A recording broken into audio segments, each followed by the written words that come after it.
এই ভিডিওতে আমি 2024 বর্ষে হয়ে যাওয়া বেঙ্গলি এমএল সাবজেক্টের কোয়েশ্চেন পেপার যেগুলো শর্ট কোয়েশ্চেন এসেছে এই শর্ট কোয়েশ্চেনগুলো সলভ করে দেবো, তার সঙ্গে গ্রামারের কোয়েশ্চেনগুলো সলভ করে দেবো।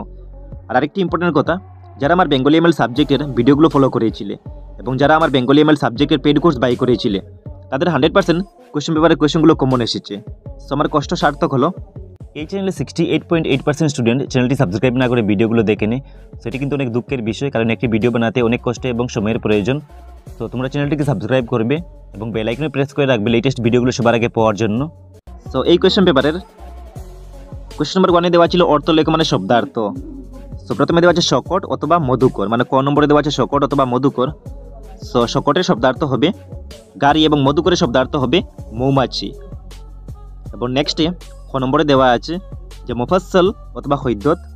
সো এই দুটি শব্দার্থ হবে মুফাসসল মানে হবে শহরের বাহিরের এলাকা বা গ্রামাঞ্চল এবং হৈদ্যত মানে হবে জোনাকি পোকা।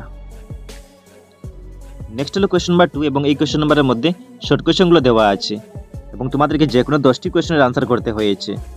সো প্রথমে দেওয়া ছিল সেওতি বলিতে কি বুঝো। সো আনসারটি হবে যে সেওতি বলিতে নৌকার জল সেচবার কাঠের পাত্রকে বোঝায় এবং এসবগুলো শর্ট কোয়েশ্চেন কিন্তু কমন এসেছে। সো তোমরা মিলিয়ে নিও। নেক্সট খ নম্বরে লেখা আছে গোবিন্দ দাসের আদি পদবী কী ছিল। সো গোবিন্দ দাসের আদি পদবী ছিল সেন। এই কোয়েশ্চেনগুলো কমন কোয়েশ্চেন। নেক্সট হলো গ নম্বর কোয়েশ্চেন এবং এই কোয়েশ্চেন লেখা আছে খোরা কবিতাটি কোন কাব্যগ্রন্থের অন্তর্গত। সো আনসারটি হবে যে খোরা কবিতাটি মূর্খ বড় সামাজিক নয় কাব্যগ্রন্থের অন্তর্গত। নেক্সট হলো কোয়েশ্চেন নম্বর গ এবং এই কোয়েশ্চেন লেখা আছে গণেশ কত ঘন্টা খাওয়া দাওয়া বন্ধ করে রেখেছিল। সো আনসারটি হবে যে গণেশ 36 ঘন্টা খাওয়া দাওয়া বন্ধ করে রেখেছিল। নেক্সট হলো 15 নম্বর কোয়েশ্চেন এবং এই কোয়েশ্চেনের মধ্যে লেখা আছে নন্দীপুর স্কুলের মাস্টারের নাম কি। সো আনসারটি হবে হারান চক্রবর্তী। নেক্সট হলো কোয়েশ্চেন নম্বর 6 এবং এই কোয়েশ্চেন লেখা আছে মিলে শোবে পারের সন্তান সঙ্গীতটি কে রচনা করেছিলেন। সো আনসারটি হবে রবীন্দ্রনাথের মেজদাদা শৈতেন্দ্রনাথ ঠাকুর। নেক্সট হলো কোয়েশ্চেন নম্বর 6 এবং এই কোয়েশ্চেনের মধ্যে লেখা আছে মোর জীবন পুয়রন গ্রন্থটির অনুবাদক কে। সো আনসারটি হবে আরতি ঠাকুর। নেক্সট হলো কোয়েশ্চেন নম্বর বর্গেজ এবং এই কোয়েশ্চেন লেখা আছে গ্যালবানি কোন দেশের নাগরিক ছিলেন।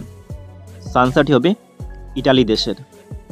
নেক্সট হলো কোয়েশ্চেন নম্বর জ এবং এই কোয়েশ্চেনের মধ্যে লেখা আছে যে পাত্র গোলাপলালের পদবী কী ছিল। সো আনসারটি হবে যে পাত্র গোলাপলালের পদবী ছিল বন্দ্যোপাধ্যায়। নেক্সট হলো কোয়েশ্চেন নম্বর ইনিও এবং এই কোয়েশ্চেনের মধ্যে লেখা আছে যে মহেশ্বতা দেবীর পিতার নাম কী ছিল।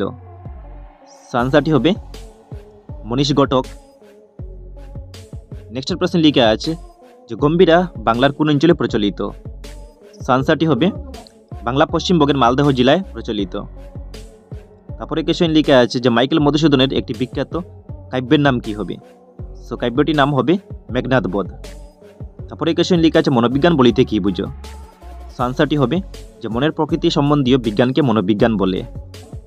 লাস্টে শর্ট কোয়েশ্চনে লেখা আছে যে শিক্ষার অন্যতম উদ্দেশ্য কি। সেটির আনসার হবে মূল্যবোধ সৃষ্টি করা। সেটি ছিল শর্ট কোয়েশ্চনগুলোর আনসার।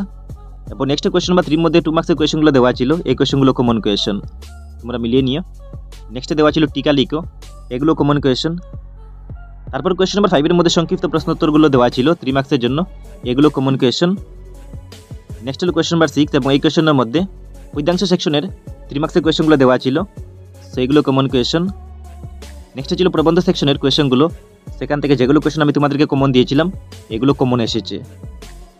এবং তারপরে ছিল সপ্রসঙ্গ ব্যাখ্যা, সেখানে পদ্যাংশ সেকশন থেকে 2টি সপ্রসঙ্গ ব্যাখ্যা এসেছিল, সেখানে এই সপ্রসঙ্গ ব্যাখ্যাটি কমন সপ্রসঙ্গ ব্যাখ্যা। এবং নেক্সট গদ্যাংশ সেকশন থেকে 2টি সপ্রসঙ্গ ব্যাখ্যা দেওয়া হয়েছে, সো এখান থেকে এই সপ্রসঙ্গ ব্যাখ্যাটি কমন সপ্রসঙ্গ ব্যাখ্যা। নেক্সট দেওয়া ছিল লং কোয়েশ্চনগুলো, মানে পদ্যাংশ সেকশন থেকে 2টি এবং গদ্যাংশ সেকশন থেকে 2টি লং কোয়েশ্চন দেওয়া ছিল, সেখান থেকে এই কোয়েশ্চনগুলো কমন কোয়েশ্চন, তোমরা দেখে নিও। এবং নেক্সটে কোয়েশ্চন নাম্বার 10 এর মধ্যে গ্রামারের কোয়েশ্চনগুলো দেওয়া আছে। প্রথমে দেওয়া আছে প্রবাদ প্রবচনের অর্থ লিখতে হবে যে কোনো 4টি। সো প্রথমে দেওয়া ছিল গঙ্গা জলে গঙ্গা পূজা। সো এটির অর্থ হবে যে যার জিনিস তাকে সেটি দিয়ে অভ্যর্থনা করা। তারপরে দেওয়া ছিল চাই ফেলতে বাঙা খুললো, সেটির আনসার হবে অসহায়ের একমাত্র আশ্রয়। তারপরে কোয়েশ্চনে লেখা ছিল যে উদার পিণ্ডি বুদর গাড়ে, সেটির আনসার হবে যে একজনের অপরাধের বোঝা অপরের গাড়ে চাপানো। তারপরের প্রশ্ন দেওয়া ছিল অতিদর্পে হত লঙ্কা, আনসারটি হবে যে অহংকার করলে পতন হয়। তারপরের প্রশ্নে লেখা আছে নাচতে না জানলে উঠান বাঁকা, আনসারটি হবে নিজের দোষে অন্যকে দায়ী করা। তারপরের প্রশ্নে লেখা ছিল যে শূন্য কলসি বাজে বেশি বা শব্দ বেশি। সো আনসারটি হবে অন্তঃসার শূন্য বা সারবস্তুহীন ব্যক্তির আস্ফালন। ক নম্বরে লেখা ছিল যে কোনো 4টি বাগবিধির অর্থ লিখে তোমাদেরকে বাক্য রচনা করতে হবে। সো প্রথমে দেওয়া ছিল যে তালপাতার সুপাই, সেটির অর্থ হবে অতিশয় দুর্বল। আর বাক্য রচনাটি হবে তালপাতার সুপাইকে বানিয়েছ দারোয়ান, সে কি পাহারা দেবে। সেগুলো কমন ছিল, মানে এখান থেকে যে কোনো 4টি তোমাদের এক্সামে কমন এসেছে। নেক্সট দেওয়া ছিল গোবর গণেশ, সো এটির অর্থ হবে অকর্মণ্য। আর বাক্য রচনাটি হবে মদনটা একেবারে গোবর গণেশ, ওকে দিয়ে কোনো কাজই হয় না। সো তারপর দেওয়া ছিল যে পুকুর চুরি, সেটির অর্থ হবে যে বেশি পরিমাণে চুরি করা। আর বাক্য রচনাটি হবে যে ইঞ্জিনিয়ার আর কন্ট্রাক্টর দুজনে মিলে এমন পুকুর চুরি করেছে যে রাস্তা কাজ করা 2 দিনের মধ্যে রাস্তাতে ভাঙন দেখা দেয়। নেক্সট দেওয়া ছিল অকাল কুষ্মাণ্ড, সেটির অর্থ হবে অপদার্থ। আর বাক্য রচনাটি হবে এত বড় সুযোগ পেয়েও তুই জীবনে কিছুই করতে পারলি না, একে বলে অকাল কুষ্মাণ্ড। তারপরে দেওয়া ছিল হজবরল, হজবরলের অর্থ হবে এলোমেলো। বাক্য রচনাটি হবে যে জীবনটা হজবরল করে কাটাবার জিনিস নয়। এবং লাস্টে দেওয়া ছিল ইচড়ে পাকা, সেটির অর্থ হবে অকাল পক্কা। আর বাক্য রচনাটি হবে যে মোহনবাবুর ছেলেটি ভীষণ ইচড়ে পাকা হয়েছে, বড়দের মুখে মুখে কথা বলে। সো নেক্সট দেওয়া ছিল সমাস, মানে বাক্য সহ সমাসের নাম নির্ণয় করতে হবে যে কোনো 3টি। সো প্রথমে দেওয়া ছিল গুরু শিষ্য, তারপর গড় জামাই, নেক্সট দেওয়া ছিল শরণাগত, তারপরে দুর্ভিক্ষ, চৌরাস্তা, নীলকণ্ঠ। সেখান থেকে কোয়েশ্চেনগুলো কমন এসেছে। সো গুরু শিষ্য এটি হবে গুরু ও শিষ্য দ্বন্দ্ব সমাস। গড় জামাই এটি হবে গড়ে পালিত জামাই মধ্যপদলোপী কর্মধারের সমাস। শরণাগত এটি হবে শরণকে আগত তৎপুরুষ সমাস। দুর্ভিক্ষ হবে ভিক্ষার অভাব ঐবৈভাব সমাস। তো চৌরাস্তা হবে 4টি রাস্তার সমাহার দ্বিগু সমাস। নীলকণ্ঠ হবে নীলকণ্ঠ যার বহুব্রী সমাস। তো সবগুলো কিন্তু কমন ছিল। নেক্সট দেওয়া আছে যে নিচের যে কোনো 2টি শব্দের প্রতিশব্দ লিখতে হবে। সেখানে 4টি দেওয়া আছে, অতল, চাঁদ, জগৎ আর সাগর। সো এগুলোর আনসার হবে অতল মানে হবে অগাধ, প্রগাঢ় বা গহন।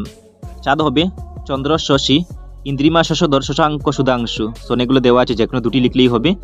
জগৎ, পৃথিবী, বসুন্ধরা, বসুমতী। সাগর মানে হলো সিন্ধু, জলদি, জলনিধি। সো এই ছিল গ্রামারের সেকশনের সলিউশন। এবং নেক্সটে এই কোয়েশ্চেন পেপারের রচনা দেওয়া আছে। সো এখান থেকে ক নম্বর, খ নম্বর এবং গ নম্বর এই 3টি রচনা কিন্তু কমন এসেছিল। সো আই থিঙ্ক তোমরা এই এক্সামে 80+ মার্কস পাবে। সো তোমাদের কোয়েশ্চেন পেপারে সবগুলো কোয়েশ্চেন কমন আসার জন্য আজকে আমার অনেক বেশি খুশি লাগছে। সো এই খুশিতে তোমরা এই চ্যানেলটিকে সাবস্ক্রাইব করবে, আর এই ভিডিওটি তোমরা তোমাদের বন্ধুদের সঙ্গে মাস্ট একবার শেয়ার করে রাখবে। আর নেক্সট কোয়েশ্চেন পেপারের সলিউশন সবার আগে পাওয়ার জন্য তোমাদেরকে এই চ্যানেলটি এখনই সাবস্ক্রাইব করে বেল আইকনে প্রেস করে রাখতে হবে। Thanks for watching.